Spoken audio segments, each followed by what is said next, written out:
Hi అండి, welcome to my channel. నేను మీ శ్రావణి. ఇవాళ నేను మంచి టేస్టీ రెసిపీ పులిహోర ఎలా ప్రిపేర్ చేసుకోవాలో చూపించబోతున్నానండి.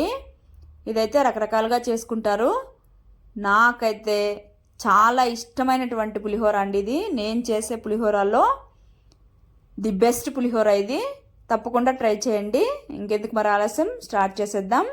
ముందుగా పాన్ పెట్టుకొని హీట్ ఎక్కిన తర్వాత ఒక స్పూన్ మిరియాలు, అలానే ఒక స్పూన్ మెంతులు వేసుకొని మంచిగా లో ఫ్లేమ్లో దోరగా వేయించుకోవాలి.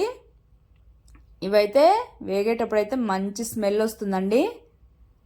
చూడండి, ఇక్కడ మంచిగా ఫ్రై అయిపోయాయండి. తర్వాత ఇందులోకి ఒక స్పూన్ జీలకర్ర వేసుకొని ఇది కూడా మంచిగా ఫ్రై అయిపోవాలండి.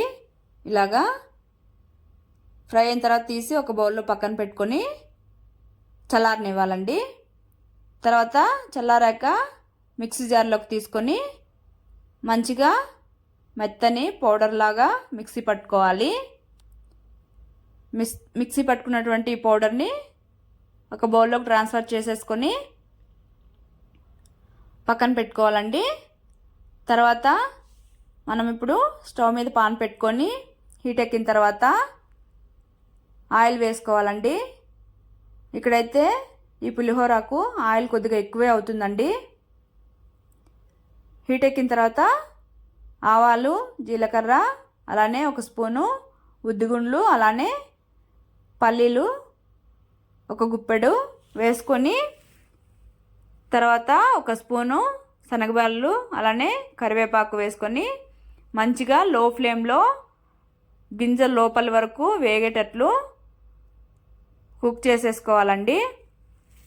అలా కుక్ అయితేనే మంచిగా తినేటప్పుడు క్రిస్పీగా, క్రంచీగా ఉంటాయి ఈ పల్లీలు అనేవి. ఇలాగా వేగిన తర్వాత ఇందులోకి ఇక్కడ పచ్చిమిర్చి పేస్ట్ వేసుకుంటున్నానండి. పచ్చిమిర్చి కాకుండా ఇలా పేస్ట్ వేసుకుంటేనే టేస్ట్ ఉంటుందండి ఈ పులిహోర. తర్వాత తగినంత సాల్ట్, అలానే పసుపు వేసుకొని ఇవంతా మంచిగా పచ్చివాసన పోయే వరకు కుక్ అయిపోవాలండి.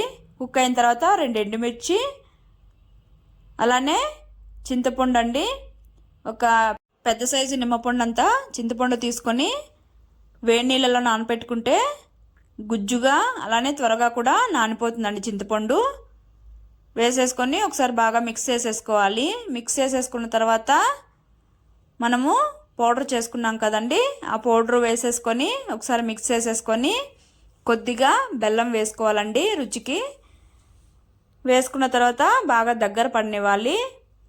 ఇలాగా దగ్గర పడిన తర్వాత కొద్దిగా కొత్తిమీర వేసుకొని ఒకసారి మిక్స్ చేసేసుకొని స్టవ్ ఆపేసి పక్కన పెట్టుకోవాలి. చూడండి,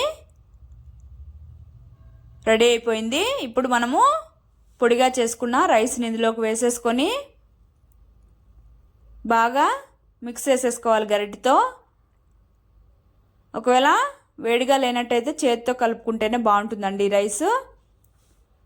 బాగా ఇలాగా మిక్స్ చేసేసుకోవాలి. అంతే అండి, టేస్టీ టేస్టీ పులిహోర అయితే రెడీ అయిపోయింది. ఇందులోకి మనము ఒక కడాయి తీసుకొని ఆయిల్ కొద్దిగా వేసుకొని కొద్దిగా జీడిపప్పు వేసుకొని దోరగా వేయించుకోవాలండి.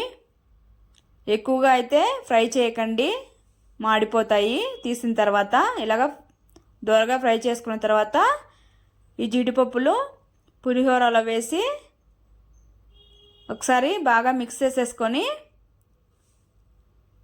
సర్వ్ చేసేసుకోవడమే అండి. జీడిపప్పు అయితే మ్యాండేటరీ కాదండి, వద్దనుకుంటే స్కిప్ చేయొచ్చు.